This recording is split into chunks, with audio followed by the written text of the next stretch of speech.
Hello friends, मेरा नाम सिद्धार्थ जैन और मैं आपका फिर से स्वागत करता हूं मेरे YouTube channel celebrating studies with sit पर, जहां पर आज हम बात करने वाले हैं चैप्टर 3 के बारे में, जो कि क्लास 10 का एक बहुत इंपॉर्टेंट चैप्टर है साइंस के अंदर, metals and non metals. Right. तो आपको पता है कि पूरी केमिस्ट्री जो है वो एलिमेंट से मिलकर बनी है। एलिमेंट्स के ही आपस में कोऑर्डिनेशन होने से जो है पूरी केमिस्ट्री में जो भी कॉन्सेप्ट्स है वो सारे के सारे डेवलप हुए हैं, और सारे एलिमेंट्स को हम लोग मेटल्स और नॉन मेटल्स की कैटेगरी में डिवाइड कर सकते हैं। हाँ, मेटलॉइड भी एक और ऑप्शन है, लेकिन बेसिकली अगर बड़े मोटे मोटे तौर पर देखें तो we can divide all the elements into stages like metals and non metals. Right. तो आज इस चैप्टर के अंदर हम लोग ये पढ़ने वाले हैं, ये देखने वाले हैं इस वीडियो के अंदर कि मेटल और नॉन मेटल में जो बेसिकली डिफरेंस है वो क्या होता है, और कहाँ कहाँ पर इसके जो रूल्स हैं उनमें एक्सेप्शंस हैं। बहुत इंपॉर्टेंट एग्जाम के पर्सपेक्टिव से एक क्वेश्चन 100% 10th बोर्ड में हर साल आता ही है। ठीक है, तो फटाफट शुरू करते हैं हम लोग ये वीडियो और देखते हैं कि क्या है आखिर मेटल और नॉन मेटल की कहानी।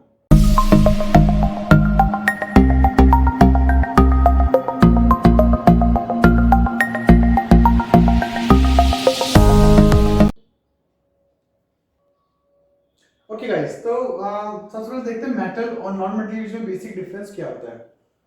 तो मेटल क्या होता है? मेटल का मतलब होता है डोनर्स। ओके, डोनर्स कौन से? Blood donors, money donors?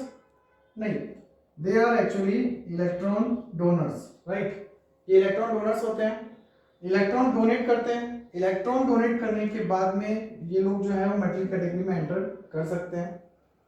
तो क्या वो सारे एलिमेंट्स जो कि इलेक्ट्रॉन डोनेट करते हैं वो सारे मेटल्स हैं?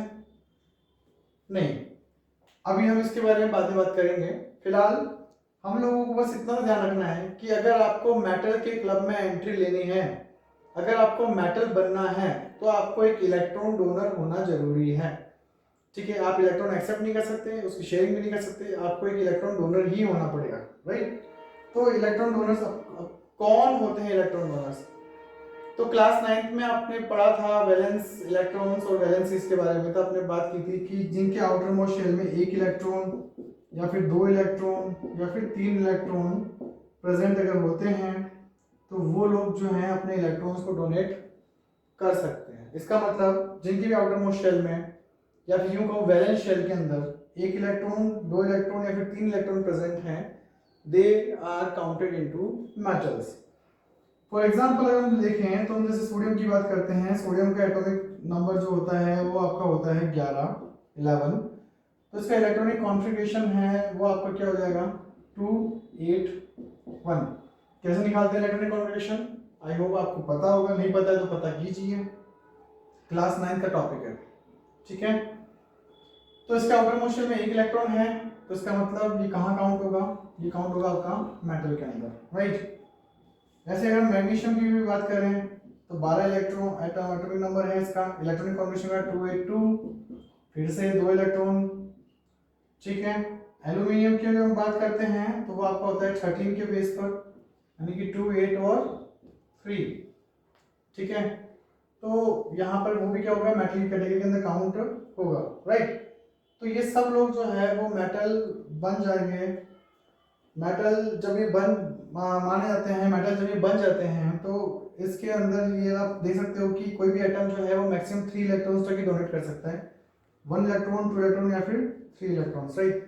तो वो चीज जो है वो मेटल की कैटेगरी में जो है वो आ जाएगी। ओके, जब बात करते हैं नॉन मेटल्स के बारे में, तो नॉन मेटल्स कौन होते हैं? तो नॉन मेटल्स वो होते हैं जिनके आउटर मोस्ट शेल के अंदर यानी कि 4 इलेक्ट्रॉन्स हैं, 5 इलेक्ट्रॉन्स हैं, 6 इलेक्ट्रॉन्स हैं और 7 इलेक्ट्रॉन्स हैं एंड लास्ट 8 इलेक्ट्रॉन्स हैं। राइट।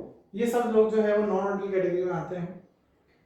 अब जब हम यहाँ पर देखते हैं तो ये लोग जो होते हैं वो डोनर्स भी होते हैं, ये लोग एक्सेप्टर्स भी होते हैं, और साथ में क्या होते हैं? ये लोग शेयरिंग भी करते हैं। राइट। तो ये सब काम करते हैं। अब डिपेंड करता है कौन कहाँ पर किस वक्त किस स्थिति में है। तो ये जिस स्थिति में होते हैं तो ये डोनेट भी कर सकते हैं, अगर कोई बड़ा एक्सेप्टर सामने है तो ये डोनेट भी कर सकते हैं, डोनेट करने वाले भी बन जाते हैं। अगर कोई बड़ा एक्सेप्टर नहीं है और अगर मेटल सामने है तो ये लोग एक्सेप्टर्स ही होंगे, और जब दोनों ही नॉन मेटल्स एक साथ आएंगे तो शेयरिंग करेंगे। इसके बारे में हम कोवलेंट बॉन्डिंग जब पढ़ेंगे तब हम बात करेंगे इसके बारे में कि शेयरिंग क्या होती है। जब हम बात कर रहे हैं यहाँ पर मेटल्स के बारे में, तो यहाँ पर एक एक्सेप्शन है। ये एक्सेप्शन क्या होते हैं? एक्सेप्शंस वो होते हैं जो किसी रूल को फॉलो नहीं करते पर्टिकुलर, ठीक है। अगर वो किसी रूल को फॉलो नहीं कर रहे पर्टिकुलर तो they are counted into exceptions. तो कौन क्या होते हैं एक्सेप्शंस? तो यहाँ पर एक एक्सेप्शन हो गया हाइड्रोजन। इसका एटॉमिक नंबर जो है वो होता है 1, तो इसमें इलेक्ट्रॉन भी कितने हो गए? 1, राइट। एक इलेक्ट्रॉन है, इसका मतलब ये भी क्या होगा, इसका इलेक्ट्रॉनिक कॉन्फ़िगरेशन भी 1 हो गया। लेकिन जब इसका इलेक्ट्रॉनिक कॉन्फ़िगरेशन 1 है उसके बाद भी क्या होता है कि ये मेटल्स में काउंट नहीं होता है। क्यों? क्योंकि मेटल में काउंट होने के लिए आपको सिर्फ और सिर्फ डोनर होना चाहिए, लेकिन ये डोनर, एक्सेप्टर और शेयर तीनों करता है, तीनों काम करता है। ये डोनेट भी कर सकता है, एक्सेप्ट भी कर सकता है और शेयरिंग भी कर सकता है, कंडीशंस पे डिपेंड करता है। तो इसके हिसाब से जो हाइड्रोजन है वो एक एक्सेप्शन है। अगर कोई आपसे पूछ ले ऐसा कौन सा एलिमेंट है जिसके आउटर मोशन में एक ही इलेक्ट्रॉन है लेकिन वो फिर भी मेटल में काउंट नहीं होता, तो दैट इज हाइड्रोजन। ओके, ध्यान रखिएगा बच्चों। हाँ, आप सब लोग इसको नोट भी करते रहिएगा क्योंकि सब इंपॉर्टेंट नोट्स हैं, आपको इतना याद नहीं रहेगा इतना डेटा, ठीक है। या तो बार बार वीडियो देखो या फिर आप बार बार जो है मतलब एक बार आप अच्छे से नोट बना लीजिए, इसको आप रिवाइज करते रहिए ताकि चीज़ें जो है आपको ज़्यादा अच्छे समझ में आ जाइए। तो मेरी उम्मीद है कि आप जब इस वीडियो को देख रहे हो तो इसका मतलब आप अपने साथ अपनी कॉपी और बुक जो है वो लेके बैठे हो। अब इसके बाद हम आगे चलते हैं, ठीक है। ओके, अब हम लोग जो है बात करेंगे कि कैसे जो है मेटल्स और नॉन मेटल के बीच में बेसिक डिफरेंस क्या होते हैं। फिजिकल प्रॉपर्टीज बहुत इंपॉर्टेंट है इनकी, देखते हैं फटाफट से फिजिकल प्रॉपर्टीज के ऊपर कि कैसे इसकी फिजिकल प्रॉपर्टी जो है वो आपके ऊपर फर्क पड़ता है।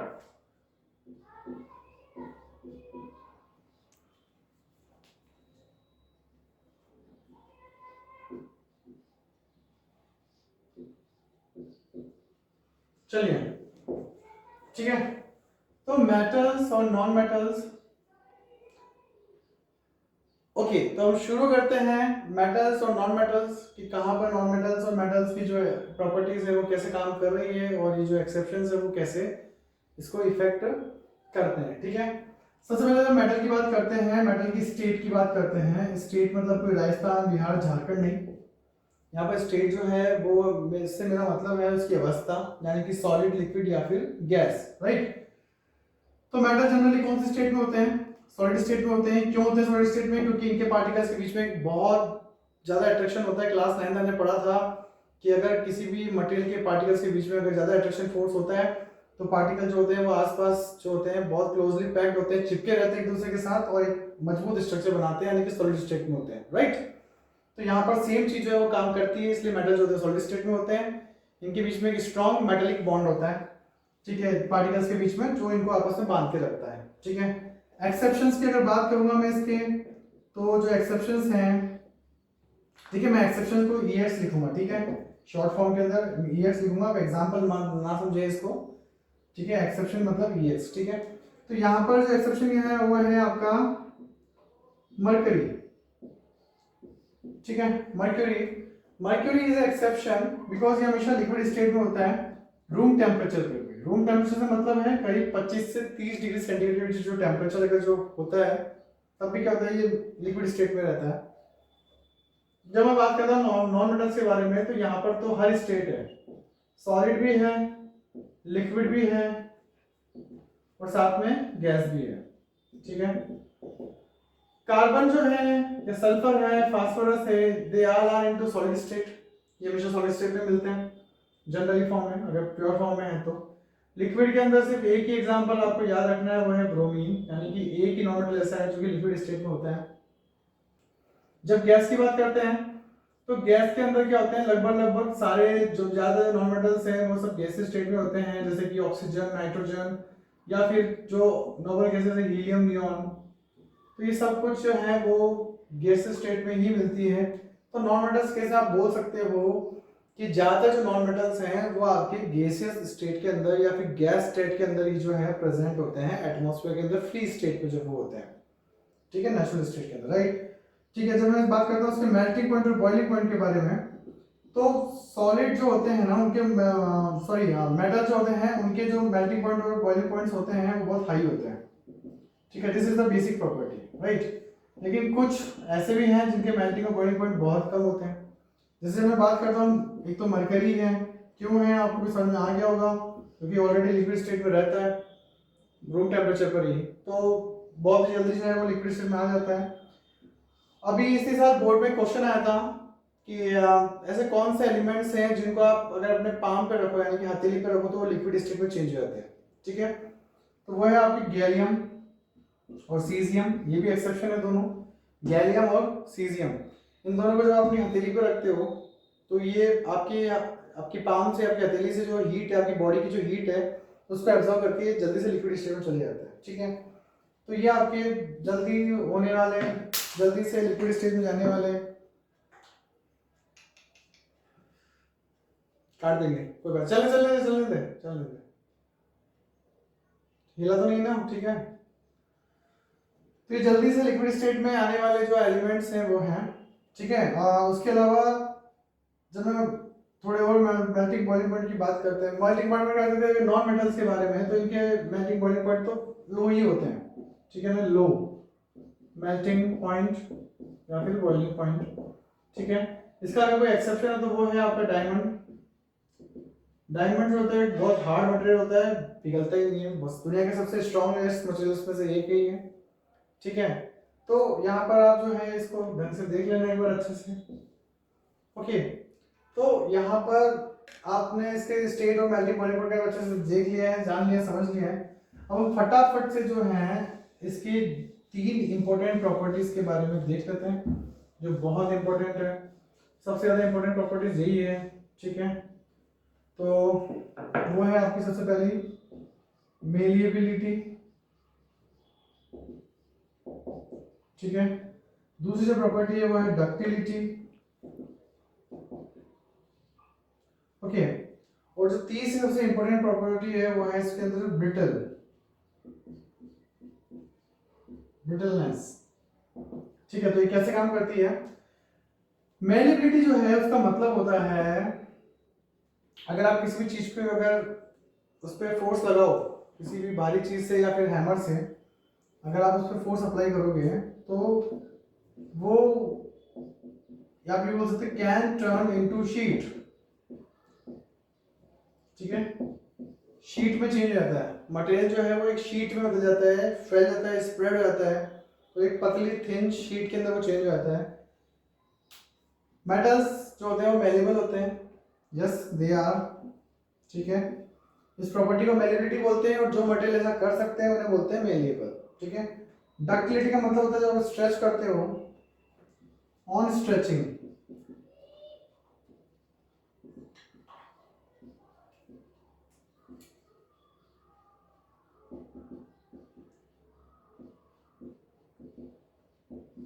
On stretching can turn into wire, तो वायर में चेंज हो सकता है ये। ठीक है, वायर के अंदर चेंज जो है वो हो सकता है, राइट।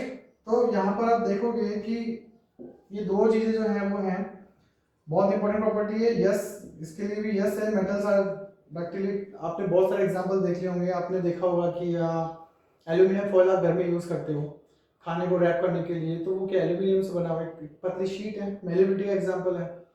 आप जब मिठाई की दुकान में जाते हो वहाँ पर जो मिठाइयाँ होती है, स्वीट्स होती है, उनके ऊपर एक चांदी का या सोने का वर्क चढ़ा रहता है, तो चांदी या सोने का जो वर्क है वो किसका एग्जांपल है? वो भी शीट का एग्जांपल है। तो it is also possible because of the property of malleability, right.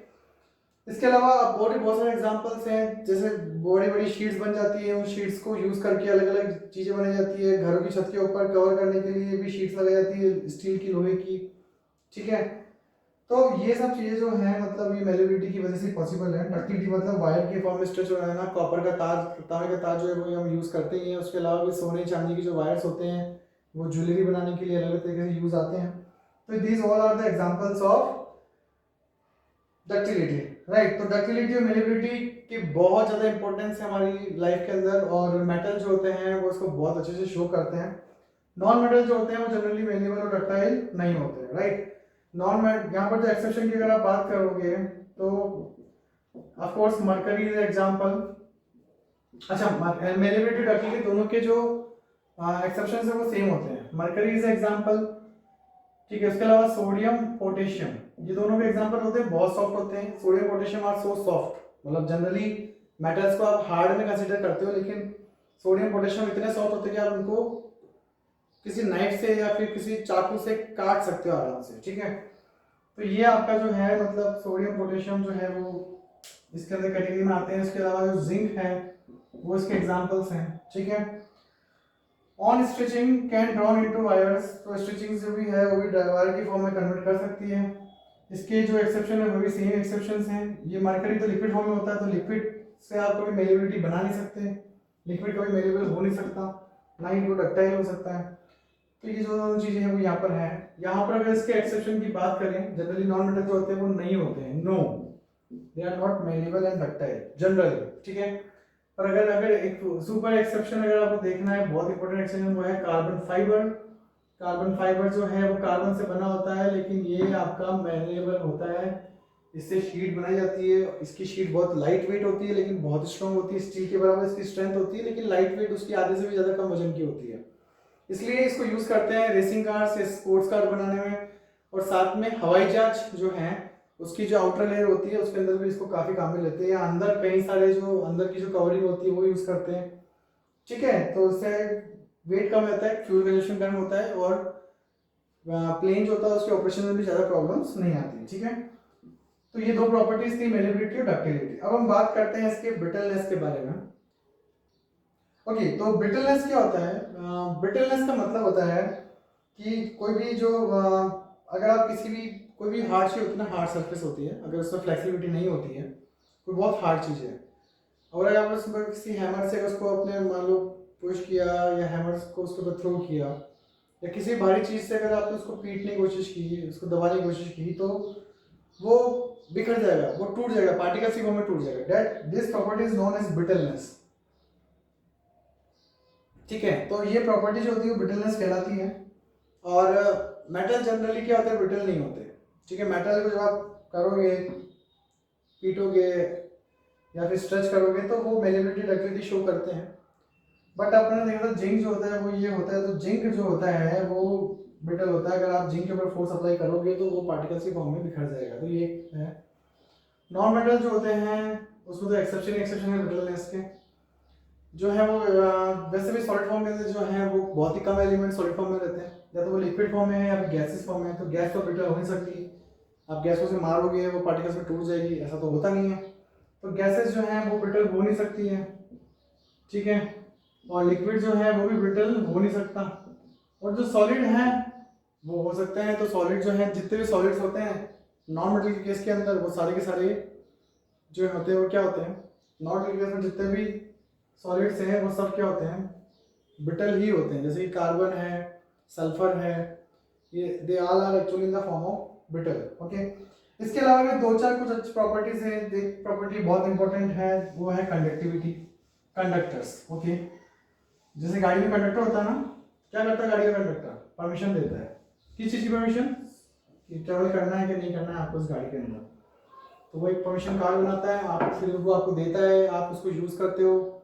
ठीक है, वैसे क्या होता है कि यहाँ पे जो कंडक्टर होते हैं वो होते हैं इलेक्ट्रिसिटी कंडक्टर, मतलब वो परमिशन देते हैं कि उनके अंदर से इलेक्ट्रिसिटी फ्लो होगी कि नहीं होगी। सपोज ये मार्कर है, ये मार्कर अगर मान लो कंडक्टर होगा तो इसके अंदर से इलेक्ट्रिसिटी फ्लो होगी, अगर ये कंडक्टर नहीं होगा तो इसके अंदर से इलेक्ट्रिसिटी फ्लो नहीं होगी। ठीक है, तो yes metals are conductor, non metals no, non metals are conductor नहीं होते। तो कोई बेसिक क्वेश्चन आए कि मेटल कंडक्टर होते हैं, ये बोलोगे हाँ जनरली होते हैं, नॉन मेटल नहीं होते। मेटल केस में कोई एक्सेप्शन है नहीं। ठीक है, और नॉन मेटल केस में जो एक्सेप्शन है वो है आपका ग्रेफाइट। ग्रेफाइट जो होते हैं वो आपके कंडक्टर होते हैं। ठीक है, तो क्यों ये कंडक्टर होते हैं और क्यों नॉन मेटल कंडक्टर नहीं होते हैं, इसके पीछे जो रीजन है वो है फ्री इलेक्ट्रॉन्स। देखो इस बात को ढंग से समझने की कोशिश करना, कोई मेटल होता है ना, तो मेटल की सरफेस पर क्या होता है कि बहुत सारे उसके अंदर में आपने अभी जैसे पढ़ा था कि एक इलेक्ट्रॉन या फिर दो इलेक्ट्रॉन या फिर तीन इलेक्ट्रॉन होते हैं वो फ्री स्टेट में रहते हैं, ठीक है। ओके, तो ये सारे जो होते हैं इलेक्ट्रॉन्स ये कहाँ होते हैं, मतलब उसकी सरफेस पर हर तरफ रहते हैं। तो जैसे इलेक्ट्रिसिटी आती है तो फ्री इलेक्ट्रॉन्स की वजह से क्या होता है कि इलेक्ट्रिसिटी जो होती है पास हो जाती है इसके अंदर से, राइट। लेकिन यहाँ पर नॉन मेटल केस में क्या होता है कि जनरली जो होते हैं वो या तो मतलब मल्टी एटॉमिक की फॉर्म में रहते हैं, ठीक है। मेटल जो होते हैं वो हमेशा सिंगल फॉर्म में रहते हैं, सिंगल होते हैं। मतलब जैसे आप कभी भी कॉपर को, आपने कभी कॉपर देखा था, कभी कॉपर 3 लिखा हुआ देखा कहीं पर भी, यहाँ पे कभी Fe3 लिखा हुआ या Fe2 लिखा हुआ कहीं देखा है। कंपाउंड की बात नहीं कर रहा हूँ, फ्री स्टेट की बात कर रहा हूँ। लेकिन आप ऑक्सीजन को भी देखोगे तो हमेशा ऑक्सीजन को O2 की फॉर्म में देखोगे, N को हमेशा N2 की फॉर्म में देखोगे, ठीक है। नियॉन या हीलियम जो होते हैं वो फ्री स्टेट में होते हैं, लेकिन उनका एक अलग फंडा है, वो तो किसी से भी रिलेट नहीं करते, तो ज़्यादा कुछ मतलब नहीं है। तो कंडक्टर्स, मेटल से कंडक्टर होने का जो सबसे बड़ा रीजन है वो है फ्री इलेक्ट्रॉन्स का होना। इनके आउटर मोस्ट में 1, 2 या 3 इलेक्ट्रॉन्स होते हैं जो फ्री होते हैं कंप्लीटली, वो किसी से ना तो बॉन्ड स्टेज में होते हैं ना ही वो किसी साथ जुड़े होते हैं। इस वजह से क्या होता है कि इलेक्ट्रॉन्स फ्रीली उनके सरफेस पर हमेशा रहते हैं, और इस वजह से क्या होता है कि जितने मेटल्स है वो सब कंडक्टर की जो भूमिका है वो अदा करते हैं। नॉन मेटल केस में ये होता है कि नॉन मेटल्स होते हैं, जनरली जितने भी नॉन मेटल्स हैं वो सारे के सारे या तो मल्टी एटॉमिक फॉर्म में होते हैं या फिर किसी न किसी तरह के कंपाउंड की फॉर्म में होते हैं। तो वो कभी भी ज़्यादा फ्री स्टेट में घूमते हुए आपको मिलते नहीं है, इसलिए क्या होता है कि इनके जो इलेक्ट्रॉन्स हैं वो बाउंड हो जाते हैं, एक दूसरे से जुड़ जाते हैं और वो फ्री नहीं होते हैं। सिर्फ ग्रेफाइट एक ऐसा होता है जिसमें हर एक स्ट्रक्चर में एक इलेक्ट्रॉन फ्री होता है, इसकी वजह से ग्रेफाइट जो है वो एक कंडक्टर की तरह काम करता है, ठीक है। ये एक एक्सेप्शन है, ये कंडक्टर होता है नॉन मेटल के अंदर, ठीक है। तो ये चीज है कंडक्टिविटी और नॉन कंडक्टिविटी रीजन है, आपको समझ में आ गया होगा ये अच्छे से, राइट। तो फिर से मैं कंडक्टर और नॉन कंडक्टर का रीजन है वो है फ्री इलेक्ट्रॉन। अगर आपसे पूछे कि क्या रीजन है तो आप बोलोगे फ्री इलेक्ट्रॉन। फ्री इलेक्ट्रॉन की वजह से क्या होता है कि मेटल्स और नॉन मेटल जो हैं वो एक अलग अलग स्टेज में मिलते हैं। उसके अलावा दो चार छोटी छोटी प्रॉपर्टी और है, जैसे कि लस्ट्रस होना, लस्ट्रस मतलब चमकता है, ठीक है ना। तो मेटल्स जनरली क्या होते हैं, लस्ट्रस होते हैं, बिल्कुल सब होते हैं, यस। नॉन मेटल्स नहीं होते हैं। एक्सेप्शन क्या है इसके अंदर, आप ये एक्सेप्शंस को अच्छे से नोट कर लेना, इंपॉर्टेंट है बहुत ज्यादा एग्जाम के पर्सपेक्टिव से। मैंने पहले बोला कि जब मैं EX लिख रहा हूँ तो इसका मतलब क्या है, एक्सेप्शन नॉट एग्जाम्पल। अगर जो लोग एक्टिवेटली इस वीडियो को देख रहे होंगे उनको तो समझ में आ जाएगा, लेकिन जो सो के देख रहे हैं उनको थोड़ा सा हो सकता है तकलीफ हो, तो आप जागते रहिए, नोट्स बनाते रहिए, ठीक है। क्योंकि बिना नोट्स के आप केमिस्ट्री को ज़्यादा देर तक झेल नहीं सकते हैं। वैसे भी केमिस्ट्री की एक लाइन बोली जाती है कि केमिस्ट्री ऐसी बेवफा, रात को पढ़ी सुबह सफा। तो अगर आपने इसको प्रॉपर्ली रिवाइज नहीं किया तो आप बहुत सारी चीज़ें जो है वो भूल जाओगे, आपके दिमाग से वो निकल जाएगी, राइट। तो यहाँ पर जब एक्सेप्शन की बात कर रहे हैं तो इसका एक एक्सेप्शन होता है, वो होता है लेड, जिसको हिंदी में शीशा बोलते हैं। ये एक ब्लैक कलर का सब्सटेंस होता है जो कि डल होता है, ठीक है। डल का मतलब जो बहुत ज़्यादा चमकता नहीं है, थोड़ा मुरझाया हुआ सा, जैसे आप सुबह सुबह उठ के आते हो तो आपका चेहरा जो है वो लटका हुआ होता है, ऐसा कुछ। तो this is actually dull appearance, ठीक है। नॉन मेटल केस में जो है जो इसके जो एक्सेप्शंस हैं, अगर लस्ट्रस की बात करें, जनरली नॉन मेटल्स लस्ट्रस नहीं होते हैं। पर डायमंड एक बहुत लस्ट्रिंग मटेरियल है। इसके अलावा ग्रेफाइट जो है वो भी एक लस्ट्रस मटेरियल ही होता है, जिससे आपके पेंसिल की नोक बनती है, कहीं आपने पेंसिल को देखा होगा चमकते हुए से। तीसरा जो इसका एग्जांपल है वो है आयोडीन। आयोडीन जो है पर्पल कलर का मटेरियल होता है जो चमकता है, बहुत अच्छी शाइन देता है, उस पर जब लाइट पड़ती है तो बढ़िया से वो बहुत सुंदर लगता है, बहुत अच्छी शाइन देता है, ठीक है। तो लस्ट्रस वो होते हैं जो लाइट पड़ने पर उसको क्या करते हैं, वो लोग उसको रिफ्लेक्ट करते हैं, ठीक है। जैसे किसी सरफेस पे लाइट पड़ेगी, वो लाइट जब वापस पड़ के वापस आएगी तो क्या होगा, वो लस्ट्रस चमक पैदा करेंगे, लस्ट्रस इफेक्ट देंगे।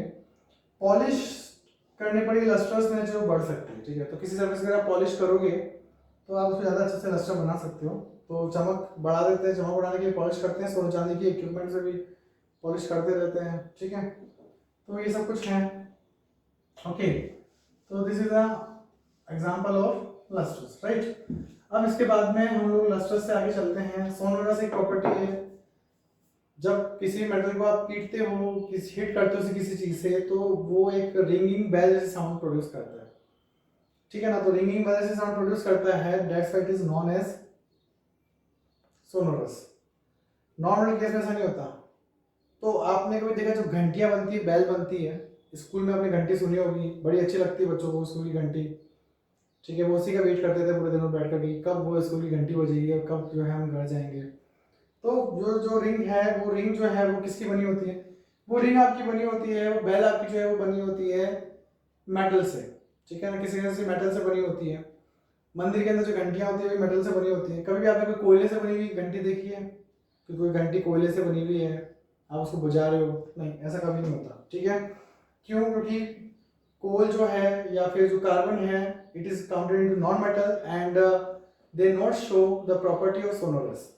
तो सोनोरस जो है मेटल्स होते हैं तो वो काम आते हैं। तो यहाँ पे बहुत सारे क्वेश्चन बन जाते हैं कि जो बेल्स होती है वो मेटल से क्यों बनती है, स्टील से क्यों बनती है, लोहे से क्यों बनती है, एल्यूमिनियम से क्यों बनती है, कॉपर से क्यों बनती है। तो आप एग्जाम्पल दे सकते हो कि क्यों बनती है, आप बता सकते हो रीजन क्यों बनती है। ठीक है, तो बहुत सारे क्वेश्चन हैं जैसे कि ज्वेलरी जो है वो गोल्ड और सिल्वर से क्यों बनती है, या जो मतलब तार होता है आपका वो कॉपर से क्यों बनता है, कोई ब्रिज है तो वो आपका आयरन से क्यों बनता है।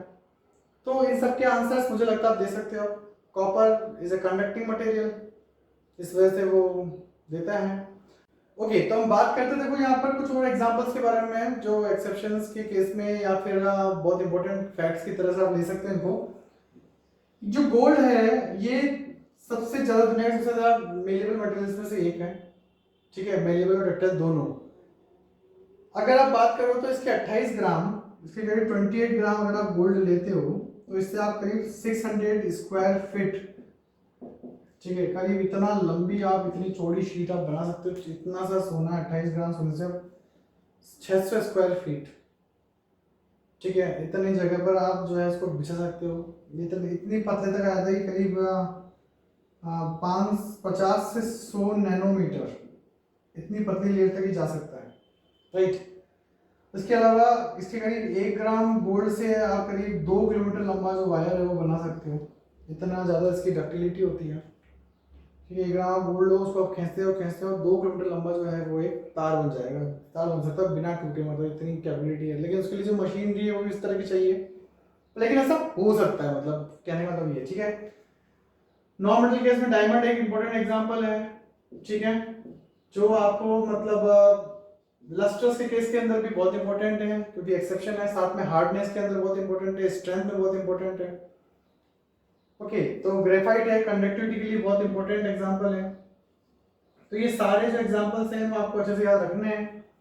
तो मेरी तरफ से ये आपके लिए था मेटल और नॉन मेटल का फिजिकल जो डिस्क्रिप्शन है, जो एक तरह से आप जो डिफरेंस है प्रॉपर्टीज के ऊपर बेस पर, वो यहाँ पर हमने इस वीडियो में एक्सप्लेन किया। नेक्स्ट वीडियो में हम बात करेंगे इसकी केमिकल प्रॉपर्टीज के बारे में, स्पेशली जो है उसके ऑक्साइड प्रॉपर्टीज या उसकी ऑक्सीजन के साथ जो रिएक्शन है उसके साथ में ऑक्साइड की प्रॉपर्टीज क्या होती है उसके बारे में बात करेंगे। ठीक है, फिलहाल के लिए इतना ही। Thank you so much.